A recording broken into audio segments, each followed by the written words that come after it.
welcome to Living Traditions Homestead. My name is Sarah. Well, we have had a major heat wave over the past 5 days. It's been at least 95 every day for the past 5 days, and it has been humid. So it's felt like 105 or hotter here. We've been sticking it out and working as best we can in the heat outside. We've been trying to keep the animals cool. But cooking hot meals when it's hot outside, it just isn't enjoyable. It's not enjoyable for the cook, and it's not enjoyable to eat. Because after working in the heat all day long, nobody wants to come inside and then have a hot meal. So for the past 5 days, I have fixed 2 meals for our family that are cold meals, and we have enjoyed it so much. So today, it's your lucky day. I'm gonna share with you both of those recipes. First, we're gonna start off with a chicken veggie rice salad. Now, I'm using a lot of veggies that are in season right now for us, right from the garden, in this recipe and in my next recipe. But this first recipe is a cold rice salad, and I think you're really gonna love it. This morning when I first got up, I baked a chicken. We're gonna be using chicken in both of these recipes today. Not a whole lot of it, and actually I think we'll have more chicken left over to use for another meal. So let's get started. We're gonna start with garden fresh veggies. From the garden this morning, I picked some tomatoes, several different types of peppers, and I'm gonna be using 2 of the onions that we harvested just a couple weeks ago from the garden. We need to start chopping. We're gonna have a little of all of these. Okay, we are gonna start off by chopping up tomatoes. We need 2 cups of chopped tomatoes. Now, I like them chopped in teeny tiny pieces. That way, every bite has a little bit of the vegetable goodness. So I'm actually going to be using one of these little vegetable choppers like this.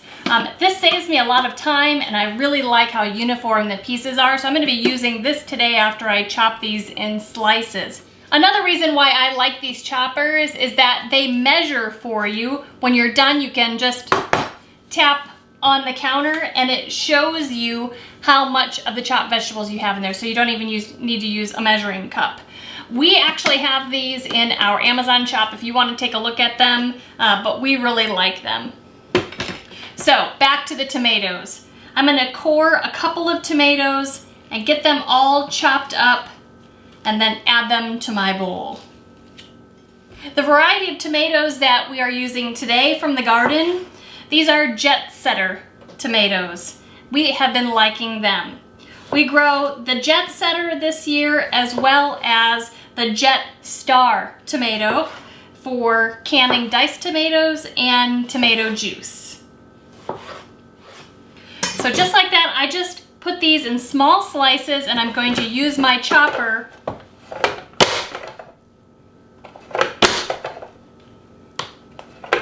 chop them into small pieces, and they will all be uniform.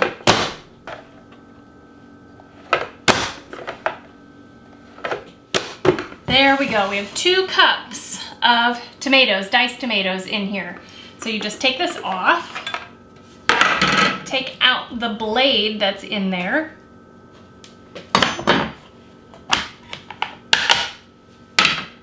and dump your tomatoes in the bowl. Now on to the peppers.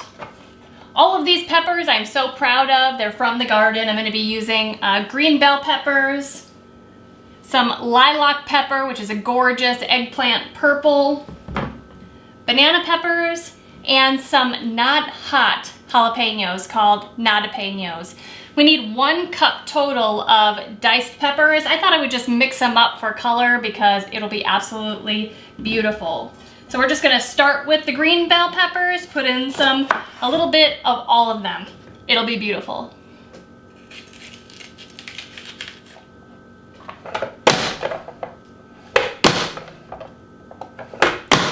Look at this gorgeous purple pepper.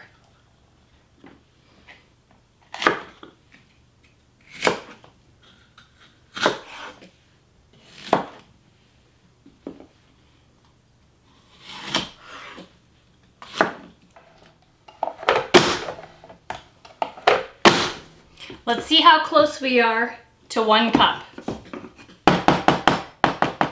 I don't know if you can see that, but we are just at 1 cup. Perfect. The peppers went in, and now I've moved on to onion. I'm using 1 onion, about a medium-sized onion that we grew in the garden. And I'm gonna chop that and put it through this chopper and add it to it. The most amazing thing about both of these recipes is that we grew almost everything. All of the vegetables, and we raised the chicken. It's pretty amazing.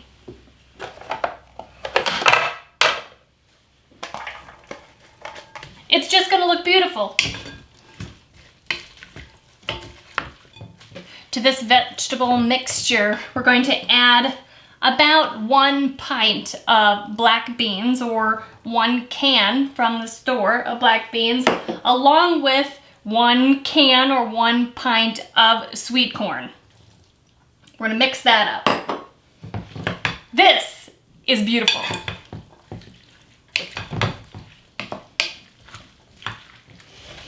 Now for the chicken. Like I said, I baked this morning. This is one of our home-raised Cornish cross chickens.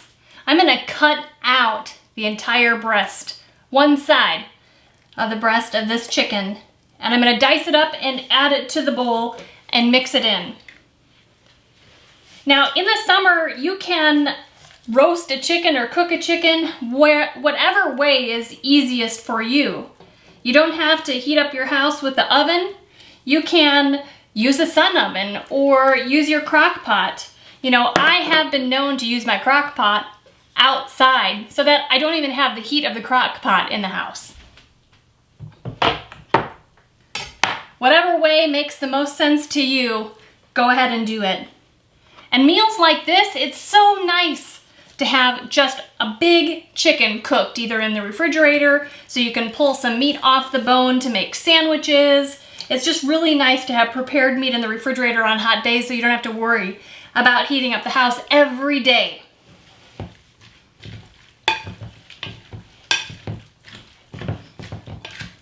Next on the agenda is the vinaigrette that we're gonna make to add to everything to just really brighten up the flavors. We're gonna start off with a 1/4 cup of olive oil, or whatever kind of oil you prefer.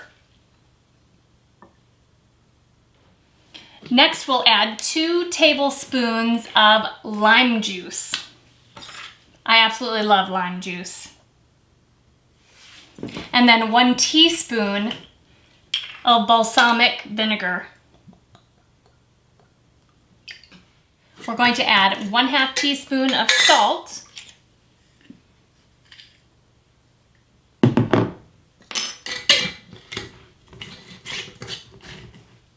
Half a teaspoon of chili powder.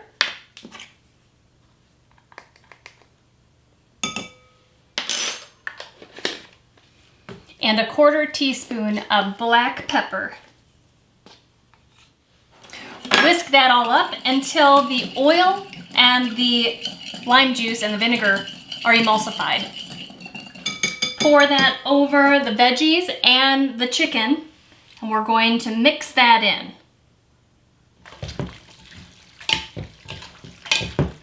As I was mixing, I thought, man, I think I'm missing something.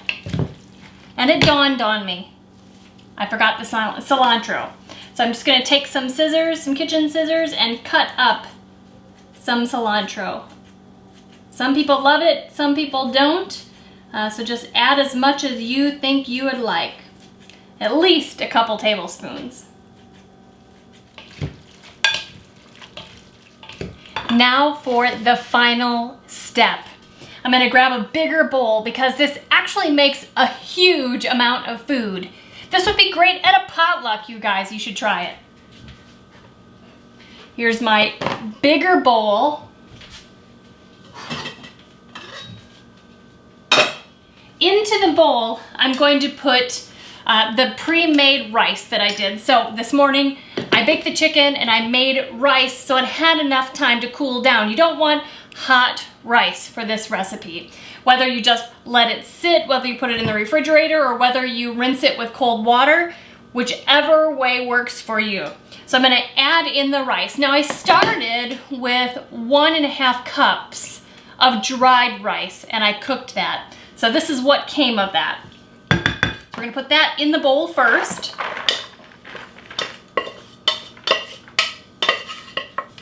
And then we're gonna pour in this entire bowl of veggies, chicken, and this beautiful vinaigrette sauce. Oh my goodness. The smell is amazing. It's so fresh. Now, I do want to say also that you don't have to use rice. You could use quinoa. You could use cooked wheat berries. Anything that any kind of grain that you like. This would be good with pasta, as a pasta salad. But man, this is going to be wonderful. Okay, this is ready to serve.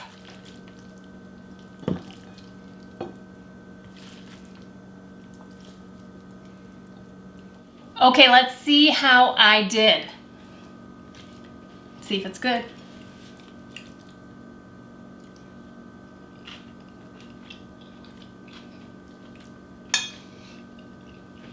You guys, you really need to try this.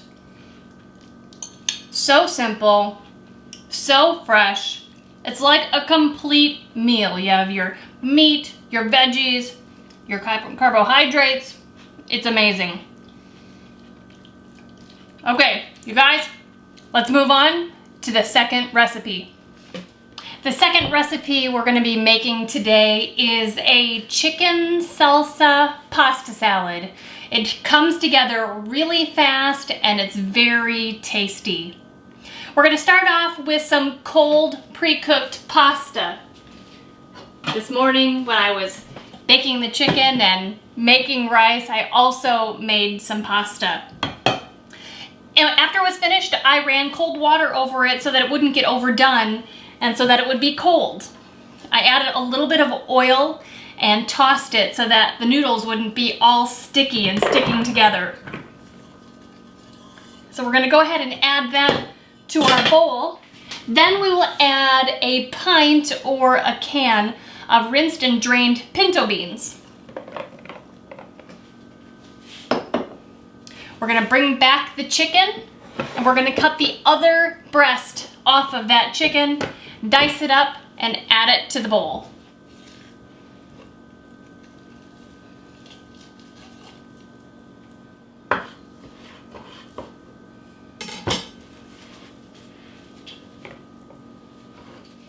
I'm going to chop up 2 nice sized tomatoes using the chopper that I used before, but I want these pieces to be bigger than the small pieces from the last one. I don't want it to get lost in this pasta.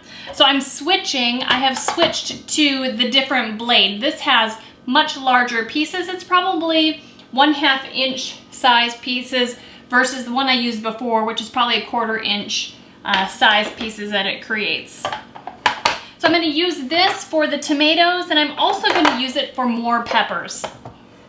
I also use one of these handy tomato corers. They're super handy, and it makes taking out that core of the tomato really easy. So I'm using 1 slicing tomato today. This is a jet setter, and I'm actually going to be using a paste tomato. The difference between a paste tomato and a slicing tomato is that the paste tomatoes don't have as much juice. I like that for this recipe. I want the pieces of tomato to stick together rather than to turn kind of mushy because of all of the juice. So rather than coring it, I'm just going to cut the top off of this one. The variety of tomato from the garden, this is called Opalka. And this is my very favorite type of paste tomato. And this is what we use on our homestead to make tomato sauce. A slicing tomato like these, you can use these for sauce too, but they have so much more water in them that it takes a lot longer for them to cook down.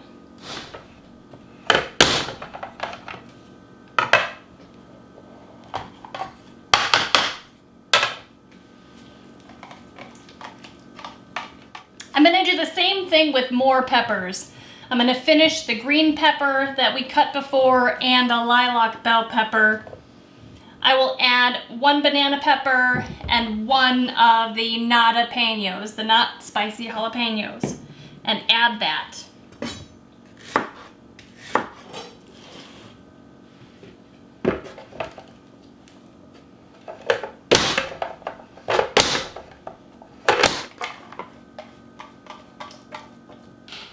I'm going to switch back to the small chopper blade for the onions. I don't like giant chunks of onions, so we're just going to cut that up as well.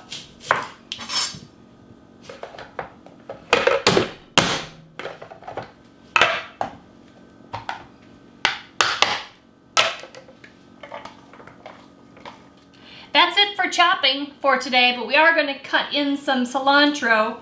If you like that, you just cut away. Okay, I'm going to stir this up before we add our sauce. This makes a ton of food. Okay, that's good enough for now. It's still very easy, okay? We are going to add in 1 to 2 cups of salsa.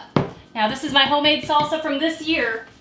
I'm gonna open up the jar and I'm gonna add half of this jar. This is a pint jar, a pint is 2 cups. So I'm gonna add half of this at first, mix it up, and if it still needs a little bit more liquid, I'll add the rest. That was about half. But hold on, we have a couple things to add before we mix it all up. We're gonna add 1/2 to 1 teaspoon, up to you, of salt. And the same for cumin, or cumin, whichever you call it. So 1/2 to 1 teaspoon of cumin. I'm gonna sprinkle that on top, and then when we mix it around, it'll be all nice and distributed. Okay? Let's mix this up and see if we need more salsa. Now this is just personal preference, but I'm just gonna go for it and I'm gonna add the rest of the salsa. No holding back. This would also be great to take along to a potluck or a family picnic, family get-together, lunch at the pool or down at the creek. Okay guys, it's done. Let's get it into a bowl and taste it.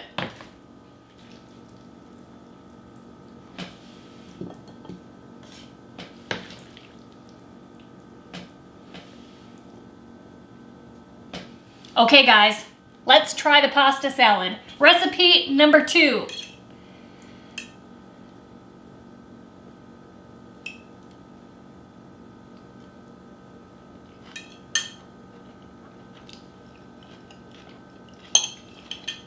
Wow. I don't know which one is better. This is so fresh. I love the salsa in it, but I also love the fresh veggies. You know, you could easily get away with making this recipe without all of the fresh veggies, with just the beans and the chicken and the salsa with the noodles. But the fresh vegetables on top of it and mixed in just makes it just so much better. Both of these are fantastic recipes, perfect for in the summer when it's so hot and you don't want to eat a hot meal. You guys, I hope you try one or both of these recipes. They're not hard at all. They have just regular ingredients that everybody has or has access to, and they taste great. Make sure you let me know if you try these recipes and how you like them. You guys, please share this video and these 2 recipes with people you know. I would love it. If you haven't subscribed yet, make sure you do that. We would appreciate it. And until next time, thank you so much for stopping by the homestead. Take care and God bless.